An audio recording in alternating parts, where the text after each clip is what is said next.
हाय 93.5 red FM से मैं हूं आरजे शारदा और मेरे साथ हैं रियल मेकर के फाउंडर विनय यादव। और रियल स्टेट का जब भी नाम आता है एमपी में उज्जैन हो गया, भोपाल हो गया, इंदौर हो गया, तो रियल मेकर का नाम आता ही है और विनय यादव जी का नाम आता है। मैं विनय जी आपसे ये जानना चाहूंगी, कोई लेमैन जो अभी ये वीडियो देख रहा होगा, रियल स्टेट अगर आपको उसे समझाना हो तो कैसे समझाएंगे? देखिए, रियल एस्टेट में एक बहुत अच्छी मैं इंडस्ट्री मानता हूँ। देश में जो सबसे बड़ा काम करेगी वो रियल एस्टेट फील्ड ही है।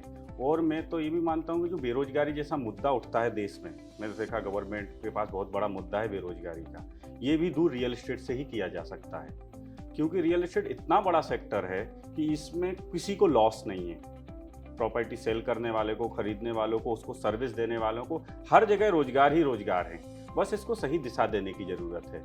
जैसा लोग बोलते हैं कॉर्पोरेट सेक्टर में, इस कंपनी में उनको बड़ा प्राउड फील होता है कि आईटी कंपनी में बोलते लोग, टीसीएस, माइक्रोसॉफ्ट, गूगल में, ऐसा ही आने वाले समय में हम चाहते हैं कि रियल एस्टेट में लोग रियल मेकर का उदाहरण दें कि हम रियल एस्टेट में रियल मेकर में, उनको प्राउड फील हो कि मैं रियल मेकर में हूँ। तो ये सेक्टर बहुत बड़ा है और इसी सेक्टर के लिए हम बहुत सारे रोजगार के ऊपर काम कर रहे हैं। क्योंकि आजकल देखा मैंने कि लोग रोजगार की बात आज मैंने आईटी वालों से अक्सर कहते सुना कि नई टेक्नोलॉजी आ रही है, जॉब चली जाएंगी, चीज़ें चली जाएंगी, पर रोजगार बढ़ाने वाली चीज़ें कौन कर रहा है, उसको लेकर हम थोड़ा सा इसमें काम कर रहे हैं। और बहुत अच्छी फील्ड है, सबको प्रॉफिट है। गवर्नमेंट ने तो अच्छे काम किए ही हैं, रेरा जैसा नियम लाके, साथ में प्राइवेट बॉडियों को कदम उठाने की ज़रूरत है ताकि ऑल क्लियरिटी हो और लोगों को रोजगार भी मिले। ओके, तो रियल स्टेट में जैसे हम कहते हैं कि ऑफ कोर्स प्लॉट की खरीदी बिक्री तो आती है, रेंट भी क्या इसी का पार्ट है? और प्रॉपर्टीज रेंट पे देना, ये सारी चीजें आप लेमैन को एक बार समझा दें कि ये देखिए सब रियल एस्टेट का ही पार्ट है। अभी मैं रियल मेकर की बात करूं तो रियल मेकर 2-3 सेक्टर पे काम कर रहा है। एक तो प्लॉट पे कर रहा है, इंदौर, आपको उज्जैन और भोपाल में तो हम हैं ही हैं, प्लॉटिंग एरिया पे कर रहे हैं। दूसरा बिल्टअप फ्लैट वगैरह पे। आने वाले समय में हम रेंट वाले डिपार्टमेंट, क्योंकि हमारे ही जो कस्टमर हैं उनको प्रॉपर्टी इन्वेस्ट तो कर देते हैं पर उनको आगे की सर्विस कहाँ से मिलेगी, तो हमारे यहाँ पे हम सारे सेक्टरों में जा रहे हैं। रेंट पे भी जाएंगे, इंटीरियर डिजाइनर से लेके सारी चीज़ें, यानी रियल एस्टेट का रा याद आएगा आपको आर, तो रियल मेकर भी आपको याद आ जाएगा कि एक ही जगह पे सारे काम हो जाएंगे। हर सेक्टर में हम होंगे और 1 से 2025 में हर सेक्टर में सबको सर्विस मिल जाएगी। ओके, और अब जैसे आपने इन्वेस्टमेंट की बात बोली, इन्वेस्टमेंट आज हर एक इंसान, यूथ बहुत ज़्यादा एक्टिव है कि अपने को इन्वेस्ट करना है। यूजुअली बहुत सारी अलग अलग जगह होती है, म्यूचुअल फंड्स हो गया या स्टॉक्स हो गए, अलग अलग चीज़ें, लेकिन real estate is also something which is very substantial और इसमें भी इन्वेस्ट करने को लोग बोलते हैं कि इस ज़मीन में पैसा लगा दो, ये इतने टाइम के बाद ऐसा हो जाएगा। तो अगर रियल स्टेट में इन्वेस्टमेंट की बात बोले तो वो कैसे करना चाहिए, कितना, क्या चीजें ध्यान में रख के करनी चाहिए? देखिए, सबसे पहले तो रियल एस्टेट में लीगलिटी ध्यान में रखना चाहिए, क्योंकि जीवन भर की पूंजी लोग लगाते हैं। आपने बोला शेयर मार्केट वगैरह, म्यूचुअल फंड में लोग लगा रहे हैं, पर मुझे लगता है कि सबसे ज्यादा प्रॉफिट रियल एस्टेट देता है। इसमें लॉस तो कभी होता ही नहीं है। किसी ने नहीं सुना होगा कि उसने लीगल प्रॉपर्टी खरीदी और 2 साल बाद उसने लॉस में, यानी प्रॉफिट, लोकेशन सही उसने की होगी तो वो हमेशा प्रॉफिट में गया होगा।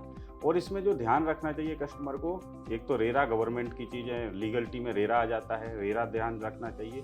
दूसरा लोकेशन, हम किस जगह पे निवेश कर रहे हैं, वहाँ क्या रेट हैं और क्यों रेट बढ़ेंगे, उसका रीजन जानना चाहिए। एक बहुत अच्छा, मैं किसी का थॉट्स पढ़ रहा था, यूएस के रियल एस्टेट के ऊपर, उन्होंने बोला कि जब भी छोटा शहर बड़े शहर का आकार लेता है, बड़ा शहर बनता है, तो कुछ लोग जमीन बेचते हैं और कुछ लोग जमीन खरीदते हैं। और जो लोग वो जमीन खरीद के अपने पास लंबे समय के लिए रखते हैं, वो रियल एस्टेट में बहुत बड़ा पैसा कमाते हैं। तो मुझे लगता है कि रियल एस्टेट कोई शेयर मार्केट नहीं है कि आज खरीदा कल क्या हो जाएगा, परसों क्या हो जाएगा। वो जो इन चीज़ों में जाते हैं, लालच में चले जाते हैं, वो उलझ भी जाते हैं।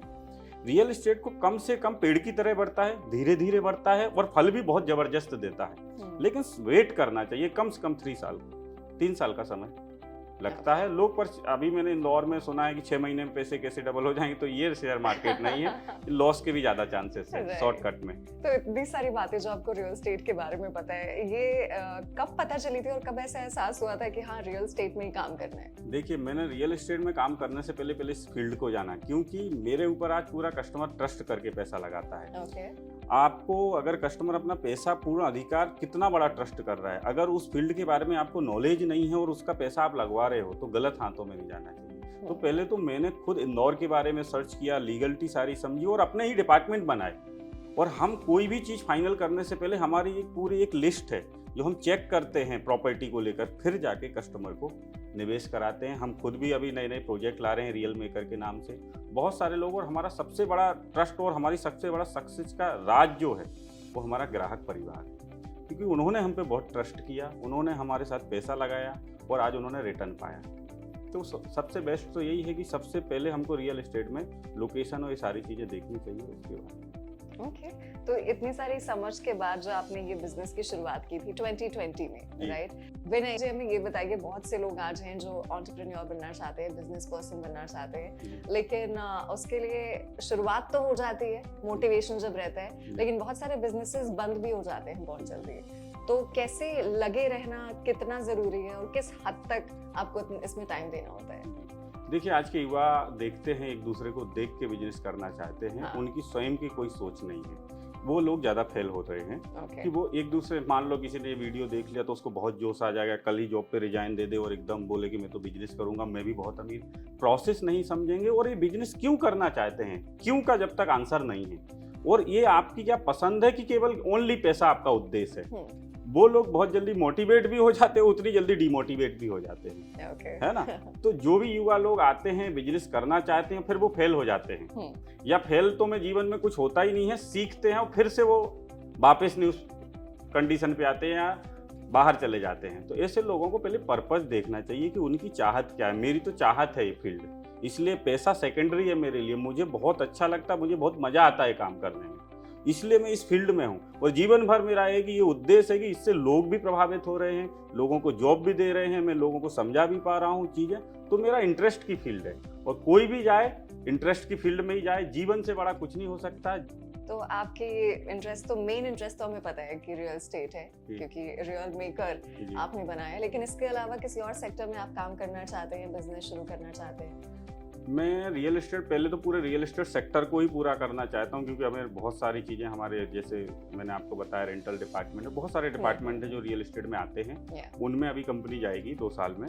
ओके और ये जो अभी हम मुझे पता चला है कि इंदौर के साथ भोपाल और उज्जैन में भी रियल मेकर है, राइट? लेकिन इसके अलावा क्या किसी और सिटी में भी आप एक्सपैंड करने वाले हैं अभी रिसेंट कोई ऐसा? जी, मेरे इससे और बहुत मुझे पसंद है वो सिटी, और बहुत जल्दी जाना भी चाहता हूँ। मैं जयपुर जाऊँगा। जयपुर? जी, पिंक सिटी। जी, जयपुर राजस्थान में शुरू करूँगा, क्योंकि मुझे लगता है इंदौर जैसी सिटी है, और उसमें हमारा सर्वे चल रहा है कि हम किस तरीके से जाएंगे, क्या है, बहुत जल्दी जयपुर में हम ब्रांच खोलेंगे। तो Jaipur keep waiting for real maker. Okay, very interesting. और इसके अलावा हम ऑफ कोर्स बिजनेस की आपकी बात करते रहेंगे, लेकिन जैसे कि आप बीच में कह रहे थे कि आप अपना टीम 300 लोगों से ज्यादा बड़ा कर चुके हैं ऑलरेडी, एंड आगे भी होता रहेगा। ये नए शहरों में जाएंगे तो और भी लोग आपसे जुड़ेंगे, बट इस बीच में बहुत सारी चीजें चेंज हो रही हैं एआई की वजह से, राइट? और एआई समथिंग, आपको अगर कोई प्रेजेंटेशन बनाना है या कुछ भी करना है, वीडियोस भी आजकल बन जाते हैं, लेकिन ऐसे में आपका एआई पे क्या थॉट है? एआई से क्या कोई इफेक्ट आपके इस फील्ड को पड़ सकता है? देखिए, हमारी इस फील्ड को, और मुझे तो लगता है कि किसी भी फील्ड को नहीं पड़ेगा। टेक्नोलॉजी उन लोगों को पड़ेगा जो काम नहीं करते या नया निर्माण नहीं। कोई टेक्नोलॉजी इंसान की जगह नहीं ले सकती है। वो सोचने का जो जज्बा है, जो कुछ करने का जज्बा, वो इंसानों के अंदर है ना? अगर आप टेक्नोलॉजी आपका काम कर सकती तो आप इंसान ही क्यों हैं? टेक्नोलॉजी से आगे नहीं बढ़ पा रहे हैं, आप नया नहीं सोच पा रहे हैं, वही पुराना कर रहे हैं। जब टेक्नोलॉजी इतना अपडेट हो रही है तो हम कितना अपडेट हो सकते हैं? यानी कोई टेक्नोलॉजी आगे का नहीं सोच सकती, पर इंसान सोच सकता है, वो नया नया अपडेट करे। इतना मुझे तो ऐसा लगता है कि जो एआई वगैरह सारी चीजें, और ज्यादा जॉब के ऑप्शन खुलने वाले हैं, और सारे लोगों को रोजगार। और हमारी इस फील्ड में तो हम बहुत सारे, जो हमारा लगता है कि जैसे कोई भी टेक्नोलॉजी आ जाए, कभी फीलिंग नहीं शेयर कर सकते उसके थ्रू, और हमारी इस फील्ड में फीलिंग की बहुत ज्यादा, क्योंकि इंसान का जीवन भर का हम पैसा लगाते हैं। तो फीलिंग 10 लाख का लिया था, आज विजयनगर में वो 5 करोड़ की कीमत हो गई। तो वो तो बड़ा ही, साथ में उन्होंने संघर्ष उस समय किया। सबको संघर्ष करना पड़ता है, घर जैसी चीज होती है, क्योंकि इंडिया मध्यम वर्गीय फैमिलियों का में ज्यादा 70% मध्यम वर्गीय फैमिली है, इनको संघर्ष तो करना पड़ता है, और थोड़ा सा संघर्ष कर लेंगे तो जीवन भर का काम हो जाएगा। ओके और अभी बीच में आपने कोविड की बात बोली थी, और यू आल्सो टोल्ड अस कि 2020 में आपने शुरू किया था, कोविड के जस्ट पहले आपने रियल मेकर को शुरू किया था। तो उस बीच के कुछ प्रॉब्लम्स मुझे आप बताएं, बिकॉज रियल स्टेट ऑब्वियसली जरूरी है उसके लिए पूरे मार्केट का काम करना, और लॉकडाउन के बीच में हाउ डिड यू मैनेज, कैसे सस्टेन किया आपने, और वापस कैसे, लाइक ये कैसे चलता रहा? देखिए, जब भी कोई काम कोई शुरुआत करता है तो ईश्वर परीक्षा लेता है कि आप में वो जज्बा है कि नहीं है। हाँ। तो मेरी भी ली गई है और आगे भी मुझे लगता है लेगा। मेरा संघर्ष अभी तो 5% है, कितना भी बड़ा संघर्ष आ जाए पर लक्ष्य से बड़ा नहीं हो सकता, है ना। तो हमारा भी ईश्वर ने परीक्षा, साइड टेस्ट लिया हो मेरा। तो हमने जो ऑफिस खोला था, जितने भी पैसे जुटाए थे 1-2 साल में, घर से तो मैं आया था लड़ झगड़ के, तो यही से जो कमाए थे वो पैसे कुछ साथियों के साथ हमने एक ऑफिस लिया था, ऑफिस बनाया था। पर किसी कारण बस वहाँ गवर्नमेंट रोड प्रस्तावित था, जिसको आज MR5 रोड बोलते हैं। वो गवर्नमेंट ने काफ़ी समय नरसी मुंजी तक बना भी दिया सिम्बासिस को। तो लोग उस समय पलायन कर रहे थे। गवर्नमेंट ने चाहा कि लोग पलायन ना करें, यहीं रहें। वो इनका कहीं ना कहीं बहुत बड़ा कोविड भी फैल रहा था पलायन से, लोग इधर से इस शहर से उस शहर जा रहे थे। तो उस समय इंदौर के आसपास के जो बाहर के रोड, शहर के अंदर तो बना नहीं सकते थे, बाहर के जो रोड थे गवर्नमेंट ने बनाना चालू कर दिया। उसी बीच उसी रोड के अंदर मेरा ऑफिस आ गया। उसमें नगर निगम का फोन भी आया कि ये रोड के अंदर है, आपको हटाना पड़ेगा। हाँ। तब मुझे बहुत बड़ा धक्का लगा कि जहाँ पूरा देश लॉकडाउन में है, इस शहर से उस शहर नहीं जा सकते हैं। हाँ। उस बीच हमको ऑफिस तोड़ना, और मेरा शुरुआत ही 2 महीने हुई थी मेरी ओपनिंग की। फिर जाके मैं आया, उन्होंने बोला आप AC वगैरह हटाइए, नहीं तो हम डायरेक्ट JCB चला देंगे, इस पर आपका नुकसान हो जाएगा। फिर मैंने JCB करके पास बना के इंदौर आया, अपना सारा सामान निकाला। टीम को भी बहुत बड़ा आघात लगे, शायद हम वापस कर पाएंगे कि नहीं कर पाएंगे। तब मैंने सबसे कॉन्फ्रेंस कॉल की, वीडियो कॉलिंग करी, सबको लाइन पे लिया। मैंने कहा कुछ नहीं, अपने को डरने की ज़रूरत नहीं है, चीज़ें लॉकडाउन खुलेगा, दुगने जज्बे के साथ हम काम करेंगे। आप लोग बिल्कुल डरिए मत, सबकी जॉब सुरक्षित है, सब लोग हमारे साथ रहिए। बस आपसे हमको पैसे नहीं चाहिए, आपका साथ चाहिए। पैसे तो मैं इकट्ठा कर लूँगा, बस आप डटे रहिएगा, है ना। आपको हिम्मत नहीं हारनी। सबसे मैंने video call, conference call, zoom meeting हम करते थे। सबको कोविड के टाइम पे किसी को कोई हेल्प चाहिए तो हम ज़रूर करते थे। तो उस समय हमने फिर सारी टीम से बात करी, सारा सामान लेकर फिर 27 स्क्वायर पे हमने सिंह फोटोकॉपी के ऊपर ऑफिस लिया और वहाँ से शुरू किया। टीम ने बहुत सपोर्ट किया, पूरा कंधे से कंधे मिला के। और उस साल हमने फिर कोविड के बीच भी बहुत अच्छा बिजनेस किया, तो फिर से हमारा कमबैक हो गया। तो ये कितना टाइम लगा फिर ये ऑफिस सेटअप करने पे? ये अभी उसके बाद हम 2 साल वहाँ रहे। उसके बाद हमने देखा कि यार यहाँ भी हमारा ऑफिस, वहाँ भी 1500 स्क्वायर फीट के समथिंग था, पर वहाँ देखा कि वहाँ भी हमारा सारा काम नहीं हो पा रहा है। स्टाफ हमारा कंटिन्यू बढ़ रहा है, लोग हमारी सोच से प्रभावित हैं, कस्टमर परिवार भी बढ़ रहा है, बैठने की दिक्कत आ रही थी। तब हमने फिर ये ऑफिस सर्च किया, चीज़ें करी। फिर 2 से 3 साल हो गए। अब हम अपना खुद का टावर बनाने वाले हैं। उसमें डिपार्टमेंट बाई डिपार्टमेंट हमारे फ्लोर होंगे, वो बहुत अलग प्लान है। 1-2 साल में हमारा टावर बन जाएगा, उसमें आपका वेलकम रहेगा, आइएगा जरूर। बिल्कुल आएंगे, डेफिनेटली। तब भी एक होना चाहिए कि उसकी जर्नी कैसी रही, वो तो बात करेंगे। लेकिन अभी एक और चीज मैं जानना चाहूंगी, जैसे कुछ देर पहले हम इन्वेस्टमेंट की बात कर रहे थे। एक रेसिडेंशियल और कमर्शियल दोनों ही चीजों में लोग का रहता है कि इनमें से किस में इन्वेस्ट करना है, किस में निवेश करना है। ये भी एक थॉट रहता है जिसकी वजह से इंसान थोड़ा कंफ्यूज रहता है कि विच इज बेटर। तो आप कुछ सजेस्ट करें कि दोनों में से क्या बेहतर है? देखिए, कमर्शियल कमर्शियल में उनका स्वयं का यूज उनको करना है, खुद ऑफिस सेटअप करना है, तो वो अपने नियर बाई देखते, वो तो करना जरूरी भी रहता है। लेकिन केवल ओनली इन्वेस्टमेंट करना है तो कमर्शियल में उनको रेंट कितना आ रहा है, अगर वो उस प्रॉपर्टी को लेते हैं जो उनने फंड लगाया, उसका कितना उनको रेंट मिल रहा है। मुझे लगता है 50 पैसे से अगर कम रेंट मिलता है तो वहाँ निवेश नहीं करना चाहिए। और 50 पैसे या 50 पैसे प्लस मिलता है तो वहाँ पे निवेश कर देना चाहिए, कमर्शियल में भी। और रेसिडेंशियल में अभी अगर शहर के आसपास जो लोकेशन प्राइम है, जहाँ रिक्वायरमेंट है, कस्टमर चाहता भी है घर बनाना, वहाँ रेसिडेंशियल में ज़्यादा रेट बढ़ जाते हैं। अभी प्रेजेंट के हिसाब से मैं इंदौर की बात करूँ, जो मेरा सर्वे रहा, मेरा नॉलेज रहा, मैं उसके आधार पे बता रहा हूँ कि रेसिडेंशियल में काफ़ी ग्रोथ हो गई है। कमर्शियल में या तो व्यक्ति रेंट के हिसाब से चढ़ाने या खुद का ऑफिस के लिए, अगर रेंट अच्छा मिल रहा है तो जरूर करना चाहिए कमर्शियल में। अच्छा, मैं एक बहुत ही अलग आउट ऑफ द कॉन्टेक्स्ट सवाल पूछना चाहती हूँ। आपके मैथ्स में कितने नंबर आते थे? मैथ्स में मेरे अच्छे नंबर आते थे, तभी मेरे मैथ्स में 12 में 62 ही आए थे। ओके। ठीक है। अच्छा है ये, क्योंकि कैलकुलेशन बैठाना बहुत जरूरी है ना। I was not a good person like when it comes to maths. तो जब भी कोई ऐसी बात बोलता है टेक्निकल इतनी, तो मैं काफी, मेरा दिमाग एक्टिव हो जाता है। तो एक और चीज जिसमें मैथ्स का बहुत यूज होता है, दैट इज टू एंश्योर आपका कस्टमर का सेटिस्फैक्शन, कि उन्हें जो एक्सपेक्टेड था उन्हें वो 100% मिल रहा है, नहीं मिल रहा है, 50% मिल रहा है, 70% मिल रहा है। हाउ डू यू एंश्योर कि कस्टमर को सेटिस्फैक्शन मिले, वो जिस भी चीज के लिए एम कर रहे हैं? ये हम तो पूरा प्रयास कर रहे हैं और 90 से 100% तक लोग खुश भी हो रहे हैं। इस फील्ड में सबसे ज्यादा क्या होती है दिक्कत, कि लोगों को अपना सबसे पहले पैसा सिक्योर हो। अभी मार्केट में लोगों ने कुछ समय में इतना डरा रखा था कि आपका पैसा भी ना जाने किस जगह लग जाएगा, वो आपको प्रॉपर्टी मिलेगी कि नहीं, वहाँ कहीं आपकी प्रॉपर्टी पे कोई कब्जा ना कर ले। इन चीज़ों को लेकर कस्टमर बहुत डरे। मध्यम वर्गीय फैमिली आज भी खरीदना चाहती है, लेकिन आज भी उनके अंदर डर है कि यार मेरा प्लॉट सही जगह है कि नहीं, लीगल चीज़ें सही हैं कि नहीं, उसको लेकर बहुत बड़ा डर है। अगर वो चीज़ कोई कंपनी, पहले मेरा तो सीधी कहना, पहले ईमानदारी बाद में दुकानदारी, है ना, तो वो चीज़ें अगर आपने सॉल्व कर दी तो 80% तो कस्टमर वहीं खुश हो जाता है। उसके बाद थोड़ा सर्विस पार्ट होता है जो उसको समय पे चाहिए, उस पर भी हम पूरा 100% प्रयास कर रहे हैं। वैसे तो 100 में 100 हमारे कस्टमर खुश हैं, लेकिन मुझे संतुष्टि नहीं है कि मैं उनको खुश कर पा रहा हूँ, तो उस पर मैं और कंटिन्यू काम कर रहा हूँ। 1 से 2 साल बाद तो कस्टमर मेरे बहुत ही खुश हो जाएंगे। ओके, सो इतनी सारी जो बातें आपने बताई और 2030 तक का जो आपका विजन है, इंडिया वाला मैप भी आपके ऑफिस में लगा हुआ है, तो इतना जो आप एक्सपैंड करने का कह रहे हैं, इसमें आपको क्या लगता है? अपने काम को बेहतर करना चाहता हूँ, प्लीज, है ना। ये पीछे वर्किंग को, और विनय यादव किसी को नहीं, रियल मेकर को आगे बढ़ाना चाहता हूँ। विनय यादव की भी छवि नहीं चमकानी है, ओनली रियल मेकर जाना जाए। रियल मेकर का सदस्य विनय यादव जी है। क्या बात है ना। तो बस इसी थॉट्स में, और मैं किसी व्यक्ति को, मेरे अगर उद्देश्य सही होंगे, चीजें सही होंगी, पॉजिटिव होंगी, तो वो सारी चीजें होके रहेंगी। लेकिन मैं किसी को पीछे छोड़ने के लिए बिल्कुल बिजनेस नहीं करता हूँ, अपने काम को बेहतर करना चाहता हूँ बस। तो आपको क्या लगता है सक्सेसफुल होने के लिए क्या चीजें जरूरी है? जैसे आप कह रहे हैं कि आपको कंपटीशन किसी से नहीं करना है, लेकिन at the end of the day आपको कैसे पता रहता है कि हाँ, it was a good day and you are a successful person? देखिए, सक्सेसफुल होने के लिए आपकी आदतें होना बहुत बेहतर है, जिससे आपका पूरा दिन चलता है, पूरा जीवन चलता है। आजाद रहिए अपने विचारों से, लेकिन बंधे रहिए अपने संस्कारों से। वाह, है ना। एक बार फिर से बोलिए, धीरे से, आराम से।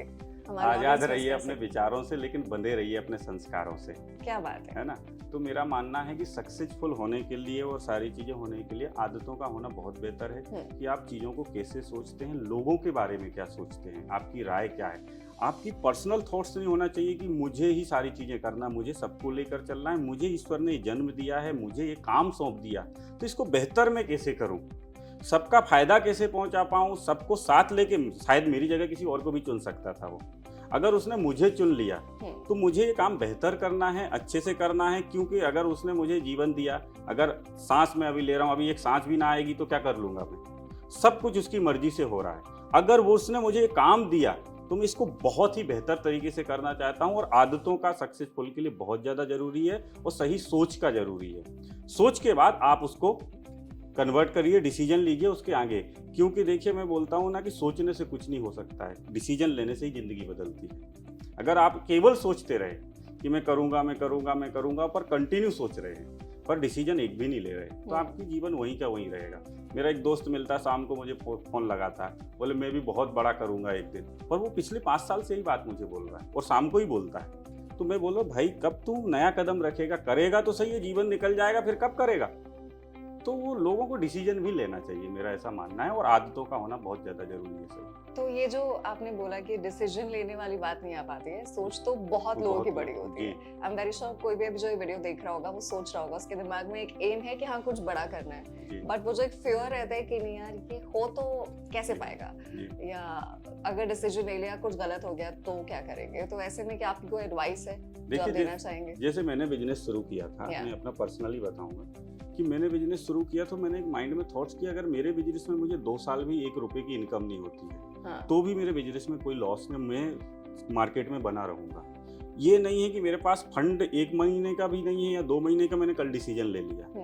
आपको उसकी चीजें सिक्योर करनी पड़ेंगी, क्योंकि मार्केट आपने जैसा सोचा वैसा ही नहीं हो सकता है। कभी कभी रूल नियम भी चेंज हो जाते हैं, जस्ट अपोजिट भी हो जाता है। उसकी तैयारी कम से कम 2 साल की तैयारी होनी चाहिए। बिजनेस कोई ऐसा नहीं है कि आज किया हो कल से प्रॉफिट देने लगेगा। बिजनेस का एक लंबी प्रोसेस है, उस प्रोसेस को आपको सीखने में ही कम से कम 1 साल लग जाता है।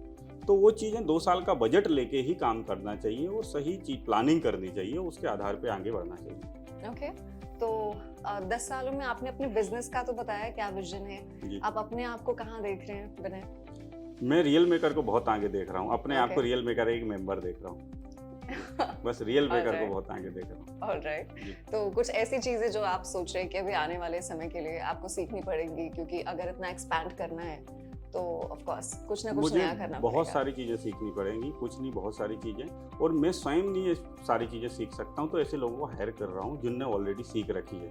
हेनरी फोर्ड का एक मुझे बहुत अच्छा कोट याद है कि उन्होंने जब तांगे चलते थे पहले पूरे वर्ल्ड में, उन्होंने कार बनाने का सबसे पहले जब सब काम शुरू किया तो उन पे केस लगा दिया गया यूएस में कि आप तांगे वालों को बेरोजगार कर दोगे, कैसे कार बना रहे हो आप, क्योंकि पहले कार सबसे पहले फोर्ड कंपनी ने कार बनाना शुरू किया था। तो हेनरी फोर्ड को अमेरिका की कोर्ट में प्रेजेंट किया गया कि आपको क्यों, आपके पास क्या नॉलेज है इसका, आप जो कार बना रहे हैं। तो उनके पास नॉलेज कोई डिग्री नहीं थी इंजीनियरिंग की, पर बोले आपने कार, ये तो बहुत बड़ा विनाश भी हो सकता है विश्व में, क्या पता ये विस्फोट हो जाए कारें चीज़ें, आपने कैसे ये शुरू किया, आपके पास क्या नॉलेज है। कार वालों ने, यूनिटी ने भी एक अपना एडवोकेट चुना हुआ था जो इसको, तांगे वालों ने सॉरी, जो इनको ना बनाने का सीख। हेनरी फोर्ड को नहीं मालूम था कि कैसे क्या होगा उनकी टीम। फिर उन्होंने बोला कि क्या नाम आपको, उनके दूसरे एडवोकेट ने कहा यूएस के बारे में क्या जानते हैं, कब कौन सा युद्ध हुआ, कितने लोग, राजनीति शास्त्र के भी उनसे सवाल किए गए। तब भी वो आंसर सटीक नहीं दे पाए, बहुत सारी फील्डों के किए गए। लास्ट में उनको बोलने का मौका मिला, तब उन्होंने बोला कि मेरे को ऐसे 4 बटन दे दो आप, ये चारों बटन के एक एक घंटी बजाऊंगा और जो आपने सवाल किए इनके सटीक पेपर नंबर सहित बताएंगे। ऐसे मेरे 4 लोग, मुझे नॉलेज होना जरूरी नहीं है, मेरी टीम में ऐसे लोग हैं जिनको ये पूरा नॉलेज है, तो ही मैं ये काम कर सकता हूँ। मैं इतना नॉलेज लूंगा तो मेरा जीवन निकल जाएगा, है ना। तो मेरे पास जो काम मुझे करना है, ऐसे मैं टीम मेंबर रखूंगा, ऐसे लोग रखूंगा, और अभी मैं बेल बजा के आपके कोर्ट के सामने प्रेजेंट करूंगा और सारे सटीक आंसर देंगे आपको, और आपका आगे। तो इस हेनरी फोर्ड को कार बनाने का, आज देखो हम सब कार में चल रहे हैं।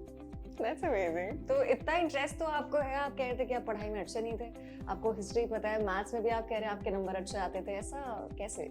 नहीं पढ़ी, 1-2 बुक्स ही पढ़ी है, मैं याद रह जाता है मुझे बस। Okay. पढ़ाई में इंटरेस्ट मुझे सीखने का बहुत है, जैसे हर इंसान से सीखता रहता हूँ, जितना पढ़ा उतना कुछ ना कुछ याद रखने का प्रयास करता हूँ। तो और कुछ हॉबीज, किसी और चीज को लेके पैशनेट हैं आप, जो खाली टाइम में आप करना चाहते हैं? जैसे अभी मुझे वर्कआउट का है तो मैं जिम वगैरह चला जाता हूँ कभी कभी। और मैं देखा हूँ तो मुझे शौक अगर देखा जाए तो मैं अपने लिए बस एक ही शौक रखता हूँ, बाकी कंपनी का पैसा कंपनी में ही रहता है, कि मुझे बस कारों का शौक है, और वो रहेगा, क्योंकि मैं अपने लिए कुछ तो गिफ्ट करूँ, कि मैं, मुझे भी तो एनर्जी मिले कि मैं क्यों कर रहा हूँ ये सब, किसके लिए कर रहा हूँ, क्या कर रहा हूँ। तो मुझे लगता है कि मुझे शौक है, इसलिए वो पूरे मैंने रोल्स रॉय का टारगेट बना लिया कि मुझे रोल्स रॉय लानी है। तो मुझे एनर्जी मिल रही है कि रोल्स रॉय लाने के लिए इतना काम करना पड़ेगा, तो मुझे एनर्जी वो प्रेरित करती हैं चीज़ें, तो उसके लिए मैं फिर दिन रात काम करता हूँ कि मेरा एक, मैं डेट समेत अपना टारगेट लिखता हूँ, इस तारीख को मैं ये चीज़ करूँगा, और उस तारीख को ईश्वर की कृपा रहती है और मेरी पूरी इंद्रियां लगी रहती है, वो काम हो जाता है। पर ये जो लोग कहते हैं कि नहीं, ऐसी शो ऑफ वाली चीज़ों में ज़्यादा इंटरेस्ट नहीं होना चाहिए, उसके लिए आपका थॉट क्या है? देखिए, मैं लोगों के हिसाब से तो मैंने पहले बोला जिंदगी नहीं जी सकता हूँ। हर आदमी का अपना इंटरेस्ट है, मैं उनसे कोई पैसा नहीं मांगता हूँ, चीज़ें नहीं करता हूँ, अपना बिजनेस अपने तरीके से करता हूँ, और अगर उनको चीज़ें लगती हैं तो मेरे सामने आएंगी, क्यों नहीं करना चाहिए ऐसा, उसका भी हो, मुझे जिस चीज़ का शौक है मैं उसको करूँगा, क्योंकि उसी के लिए मैं काम भी कर रहा हूँ, लोगों के लिए कर ही रहा हूँ, मुझे एनर्जी चाहिए, तो इस करना चाहिए। मुझे तो लगता है आपका भी सपना है तो आप बनाओ और उसको पूरा करो, क्या दिक्कत है उसमें। लोग तो कुछ ना कुछ कहते रहेंगे, लोगों का काम है कहना। क्या बात है। तो विनर जी, एक लास्ट क्वेश्चन आपसे ये है कि इतनी सारी बातें आपने बताई, इन जनरल लाइफ में आपका क्या एक एम है या क्या एक गोल है जिसके तरफ आप आगे बढ़ रहे हैं? अपने आप को जानना। मैं अपने आप को अभी पूरी तरीके से नहीं जान पाया कि मैं कौन हूँ, क्यों आया हूँ और क्या करना है। अपने उद्देश्य को पहचानना, अपने आप को जानना। ईश्वर ने मुझे भेजा है, तो मैं थोड़ी सी चीज़ें, मैंने कहा अलग है मेरी लाइफ में, वो है तो ये है कि खुद को पहचानना। अभी जो मैं चीज़ें कर रहा हूँ ये शायद मानव जीवन में, लोग तो इंसान से भगवान बन गए, इंसान के रूप में जन्म लिया और भगवान बन गए। हम तो बिजनेस की छोटी बहुत बातें कर रहे हैं, जो वर्ल्ड तक जाना है, ये सारी चीज़ें। इसके ऊपर भी मानव जीवन बहुत बड़ा है, क्योंकि जो मैं समझता हूँ कि एनर्जी है, हर एक चीज़ को अगर आप जला दो तो एनर्जी है। ऊर्जा को ना तो नष्ट किया जा सकता, ना ही प्रकट किया जा सकता, केवल ऊर्जा को परिवर्तित किया जा सकता है। यही हमारे धर्मशास्त्र कहते हैं कि आत्मा को ना तो मारा जा सकता है, ना काटा जा सकता, ना जलाया जा सकता। आत्मा एक शरीर से दूसरे शरीर में ट्रांसफर होती है। कहीं ना कहीं वैज्ञानिक हमारे धर्मशास्त्र एक हो गए। तो ये एनर्जी है जो पूरे, अगर बोले वैज्ञानिक का, मैंने एक थॉट्स देखा कि अगर पूरे ब्रह्मांड को देखा जाए, सारी चीजें खत्म हो जाए तो केवल एनर्जी रह जाएगी। तो जो एनर्जी है हमारे अंदर, ये क्यों है, क्या है, उसके बारे में बहुत जानना चाहता हूँ मैं। और 2030 के बाद मैं उसी समय में अपना पूरा समय दूंगा। तो मैं 2030 तक ये चेयर लीड करूंगा, इसके बाद नया सीईओ आएगा, वो मुझसे बेहतर चलाएगा इस ऑफिस को, चीज़ें रहेंगी, पर मैं कुछ अपनी चीज़ों के लिए समय निकालूंगा फिर। क्या बात है। बहुत ही अच्छी कॉन्वर्सेशन थी विनय जी, और बहुत कुछ जानने को मिला आपके बारे में। इसके पहले मुझे पता था कि yes, you are a big name और रियल मेकर का बहुत बड़ा नाम है, लेकिन क्यों है ये आज समझ में आ गया है। आई एम वेरी श्योर जो हमारे व्यूअर्स होंगे उन्हें भी समझ में आया होगा।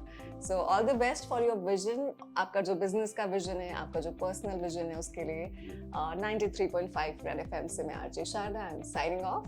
Very nice to meet you. आप लोगों को विजन मिशन अच्छा लगा हो तो जरूर जुड़िए हमारे साथ, क्योंकि हमारा काम तो यही है कि ये जो आग हमारे अंदर जली, ये हिंदुस्तान में कई युवाओं के अंदर, देखिए एक कदम उठाने की जरूरत है। माउंट एवरेस्ट भी कोई अगर कंधे पे हाथ रखता है ना, वो बोलता है तू करेगा, तो इंसान माउंट एवरेस्ट भी फतेह कर लेता है। आपको एक इंसान ऐसा चाहिए जो आपको पॉजिटिव बोलता है कि तू कर लेगा भाई, तू कर लेगा, बस लगा रहा। निगेटिव लोगों से बस दूर रहें, जो ये कहते हैं कि तू जीवन में कुछ नहीं कर पाएगा। ऐसे लोगों को आज ही तिलांजलि दें और केवल पॉजिटिव बातों में रहें। आप जीवन में बहुत बड़ा काम कर सकते हो, और ऐसा पॉजिटिव हमारे साथ करना हो तो जरूर आके जुड़ सकते हैं। हज़ारों लोगों की जगह है हमारी। Thank you. Thank you.